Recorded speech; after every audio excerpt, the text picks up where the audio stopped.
Hello বন্ধুরা, আমরা আলুর টিকিয়া আলুর চপ কম বেশি বাজার থেকে প্রায় মানুষই কিনে থাকি বা বাড়িতে বানিয়েও থাকি।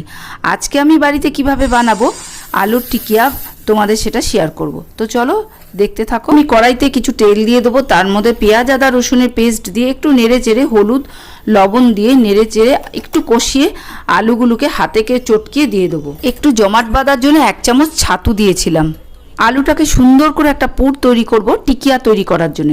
লাস্টে ওর মধ্যে দিয়ে দেবো ধনেপাতা দিয়ে হাতে একটু চটকিয়ে গোল গোল আকার করে টিকিয়া তৈরি করে নেব। বেসনের গোলা করে রেখে দিয়েছি, বেসনের গোলার মধ্যে দিয়ে ভাজা শিমের উপরে টিকিয়াটা এপিট ওপিট করে কোট করে তেলের মধ্যে ভাজতে দিয়ে দেবো। তেলের মধ্যে ভেজে টিকিয়াটা তুলে নেব। এই টিকিয়ার মধ্যে টেস্টি করে তোলার জন্য গোলমরিচের গুঁড়ো আর ভাজা জিরে ধনের গুঁড়ো দিয়েছিলাম। সবশেষে গ্রিন চাটনি দিয়ে পরিবেশন করব। এই টিকিয়া রেসিপিটা ভালো লাগলে একটা লাইক করে দিও। টাটা।